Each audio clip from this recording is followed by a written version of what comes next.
प्रणाम। Movie mistakes ऑपरेशन.com इस कार्यक्रम में आपको भद्र स्वागत है। आध्यात्मिक चिंताधारा के कमी के वजह से दिन प्रतिदिन मनुष्य स्वार्थी बनते हुए एक दूसरे को हनन पतन करने में लगा हुआ है। टीवी और सिनेमा जैसे बड़े बड़े प्लेटफॉर्म जो चाहे तो आध्यात्मिकता को ठीक से परोसते हुए समाज में पुनः शांति की स्थापना कर सकता है, वो भी अपना लोभ के पीछे पैसा कमाने के लिए भगवान के मूवीज़ को, सिनेमा को एंटरटेनमेंट के लिए परोसते हुए उसमें कई सारा उटपटांग चीज़ें दिखाते हुए समाज में दूषित विचार को प्रसार कर रहे हैं। वैसे ही कुछ सिनेमाओं में से हम पीके के बारे में चर्चा कर रहे थे। आप सबसे पहले इस वीडियोग्राफ को थोड़ा सा देख लीजिए, उसके बाद में हम उसके अंदर छुपी हुई सत्य को जानने के प्रयत्न करेंगे।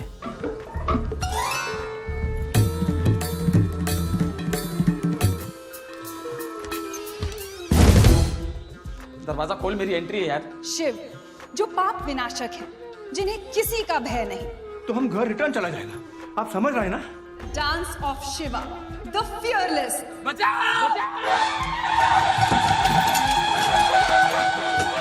यहाँ पे देखिए क्या दिखाया जा रहा है। पीके ने भगवान लापता है कर कई सारे पाम्पलेट बांट रहे हैं। पाम्पलेट्स बांटते हुए शंकर भगवान के जैसे एक इंसान वेश धारण करके जाते हुए उन्हें शंकर भगवान सोचकर उनके पीछे पड़ जाते हैं और उनसे खुद के रिमोट मांगने के लिए उसके पीछे भागते हुए ये दिखाने की कोशिश किया जा रहा है कि शंकर भगवान मतलब ऐसे एक इंसान के रूप में दिखाया जा रहा है। मतलब भगवान इंसान से डर रहे हैं, पीके से डर रहे हैं। भगवान जिनके अंदर अपार शक्तियाँ हैं वो एक छोटा सा कॉमेडियन जैसे यहाँ पे भगवान को दिखाया जा रहा है। यहाँ पे एक स्टेज प्रोग्राम था।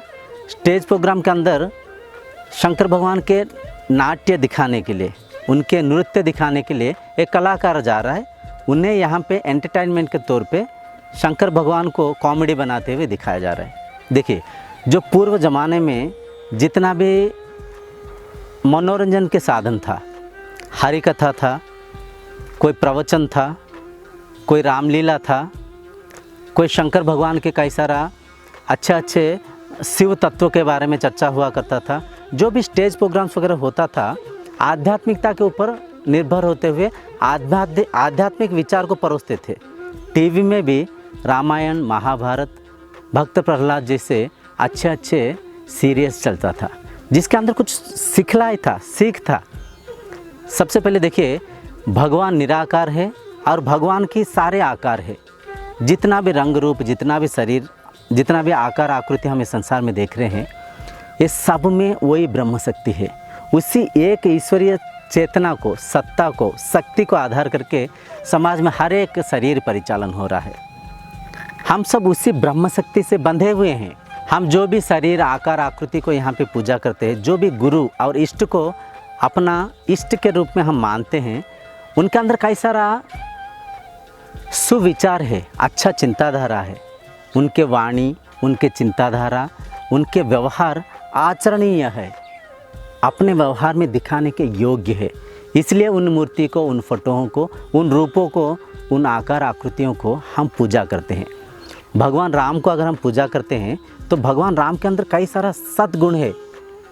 वो मर्यादा पुरुषोत्तम थे, एक पत्नी व्रता थे, माँ बाप को ईश्वर तुल्य मानते हुए राजगद्दी को भी छोड़ के जंगल में चले गए थे। उनके जो राज्य था, राम राज्य इसलिए बोलते कि उनका राज्य को इतना अच्छी तरह से वो परिपालन किए थे। तो ये सारा तमाम चीज़ें आचरणीय योग्य है। शंकर भगवान को हम अगर पूजा करते हैं तो शंकर भगवान के पीछे कई सारा सीख सिखलाई है। शिव आदि योगी थे। शिव के पूजा के द्वारा हम योग को भी, तपस्या को भी, ध्यान को भी और मन को नियंत्रण करने के तरीका, विधि विधान को भी हम समझेंगे। तो शंकर भगवान को हम इसलिए पूजा करते हैं कि उनके आचरण, उनके व्यवहार, उनके तपस्या, उनके जो तपोबल आचरण योग्य था। तो जो भी आकार आकृति को हम यहाँ पे, जो भी गुरु को, जो भी संत को, जो भी साधु को, जो भी इष्ट को हम यहाँ पे मानते हैं, उनके अंदर जो सत्य को हम आचरण करने के लिए, उनके विचारधारा को अपने विचारधारा में हम परिवर्तन करने के लिए मानते हैं, ना कि उनके शक्तियों को हम उपयोग करने के लिए, ना कि उनके द्वारा कुछ पाने की प्राप्ति की लोभ से। इन बातों को भला कौन समझेगा। गांधी जी को हम इसलिए पूछते कि वो अहिंसा को शस्त्र के रूप में आचरण करते थे किसी के ऊपर हिंसा नहीं करते थे। उनके वाणी उनके व्यवहार बहुत नम्रता था। ठीक गांधी जी के जगह आप जो भी इष्ट को, जो भी भगवान को, जो भी मूर्ति आकार आकृति को मानते हैं, उनको वहाँ पे गांधी जी की जगह रखकर आप गांधी जी के जैसे तुलना करके देखिए। उन्हें इसलिए पूजा करते हैं कि उनकी आचरण, उनकी चिंतन शैली, उनकी व्यवहार को अपना व्यवहार में लाने के लिए, ना कि उनसे कुछ पाने के लिए, ना कि उनकी शक्तियों का हम उपयोग करने के लिए। तो इन बातों को जब आप पीके मूवी में अगर प्रसार करते तो समाज में कुछ सिखलाई होता। तो ये जो शंकर भगवान को कॉमेडी बना कर आप दिखा रहे, क्या सीखेंगे? 10 मिनट हंस लेंगे, बस उतना ही है। हंस के कुछ लोग जो कि शंकर भगवान को नहीं मानते हैं तो बोलेंगे शिव तो कॉमेडियन थे, शिव आदियोगी थे, शक्तिशाली थे, लेकिन यहाँ पे देखिए त्रिशूल लेकर डर के मारे भाग रहे। तो भगवान के साथ भी हम कॉमेडी करते हुए समाज को क्या सिखा रहे, क्या समझा रहे? सबसे पहले तो हम आध्यात्मिक चिंताधारा को ठीक से आचरण नहीं कर रहे, अपना व्यवहार वाणी में नहीं दिखाते हैं, और उल्टा सीधा हम भगवान को और साधु संतों को कॉमेडियन के रूप से दिखाते हुए, आजकल कोई बच्चों को अगर कोई पूछे ना साधु के बारे में, संत के बारे में, वो यही बोलेगा एक कॉमेडियन है, वो कोई साइकोलॉजिकल अफेक्टेड पर्सन है जो कि समाज को छोड़ के गेरू वस्त्र पहन के कहीं घूम रहा है, ऐसे बताएगा। साधु संतों की इतना आवश्यकता है संसार में, आप इसको मूल्य को नहीं समझ पाते हैं क्योंकि आप आध्यात्मिकता को ठीक से समझे ही नहीं है ना, आपके अंदर आध्यात्मिक का सही ज्ञान ही नहीं है ना। जीवन ही आध्यात्मिकता है, आचरण ही आध्यात्मिकता है, अपना जो स्वभाव स्वरूप, अपना जो चिंताधारा ही आध्यात्मिकता है। आध्यात्मिकता एक मार्ग है जिस मार्ग को हम आचरण करके स्वयं को पहचाने, खुद के मन इंद्रियों को अपने नियंत्रण में रखें, खुद के स्वरूप को, स्वभाव को समझते हुए समदृष्टि से संसार को देख के एक दूसरे के साथ शांति आनंद के साथ प्यार प्रेम से बर्ताव करते हुए जीवन को श्रेष्ठ बनाते हुए जीवन के हर पहलू को शांति से बिताए। तो आध्यात्मिकता के मुख्य उद्देश्य ये है।